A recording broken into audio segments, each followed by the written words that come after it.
Hey everyone, it's Steven here from Level 1 Sword. With the imminent release of more PlayStation 5 information, I can't help but feel Sony will be making a huge error if they don't include the entire PlayStation back catalog as playable on the system day one. With the market competition heating up on the eve of Generation 9, they'll need an ace in the hole.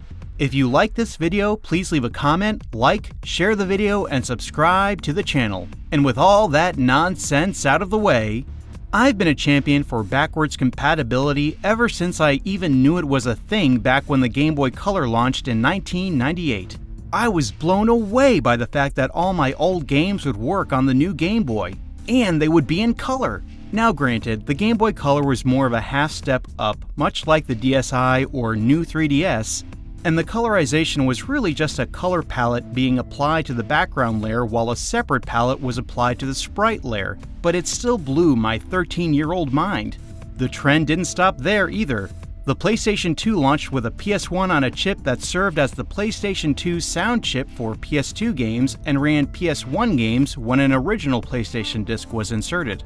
It also offered options to improve the game, such as a faster load speed and a setting which smoothed over the pixels that made games like Mega Man Legends and Final Fantasy VIII look far better. Backwards compatibility continued on other systems, with the Nintendo Wii being capable of playing GameCube games, the DS could play Game Boy Advance games, and the PlayStation 3 could play PS2 games. At least at first. See, to have the PS3 be able to play PS2 games, they had to do something similar to what Sony did with the PS2. They had to have the hardware from the previous generation present in the shell of the new console in order to run the older games, which rose the cost of the already very pricey PS3. I'm not totally sure when the feature was removed, but I believe the initial two models could play all PS2 games due to it having PS2 chips. Then the second wave of models ran most PS2 games through emulation, and then all subsequent models had it dropped altogether. This was infuriating, especially when my launch PlayStation 3 broke after 4 years. Now, with the announcement of the PlayStation 5 on the horizon, we already know it will be able to run PS4 games extremely well. But with that welcome news comes a few questions. Are we going to see a way to play PS3, PS2, and PS1 games? I don't mean through streaming, I don't mean through a digital download that requires an additional purchase, I mean you can slide or slap your old discs into the machine and it will play them. I don't understand why, but this concept is often scoffed at, usually by people who want all their games digitally and want little to nothing to do with discs anymore. I get it, all digital has its advantages, but I would argue it has far more disadvantages. Maybe that will be the topic for a future video. But there is absolutely no reason not to include this feature, other than Sony thinks there is money to be made re-releasing these games digitally on yet another platform, which is a strong possibility. There is a method known as FPGA, Field Programmable Gate Array, that is an integrated circuit which can be customized to perform any number of operations.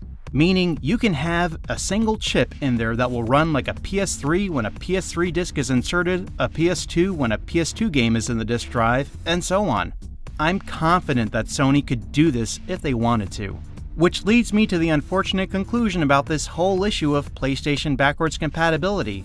There is no sign Sony has any plans to go farther back than PS4 compatibility.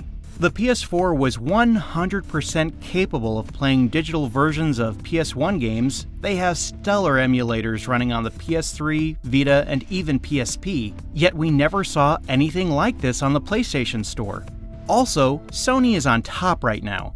Microsoft has made amazing strides in this area, but I truly believe they have only done so because they are dead last this generation. Now, Microsoft as a company is fine, and they can afford to have an underperforming product like the Xbox One out in the market for several years, but Sony only just became stable after years of instability. PlayStation has arguably been the product to keep Sony as a whole successful. They can't have a repeat of the early PS3 days when the console was way too expensive and hardly anyone was interested when the much cheaper Xbox 360 was available. They could make the PS5 super valuable by going the FPGA route, since the PS5 will natively be able to run PS4 games with no special hardware required, so the cost I would imagine would not go up that much. If Sony wants to compete with the Switch, which is dominating right now, and Microsoft, which is oddly the leader of what Sony made popular back with the PS2, they'll need to bring their A game and give us all the features we want, not just some of them.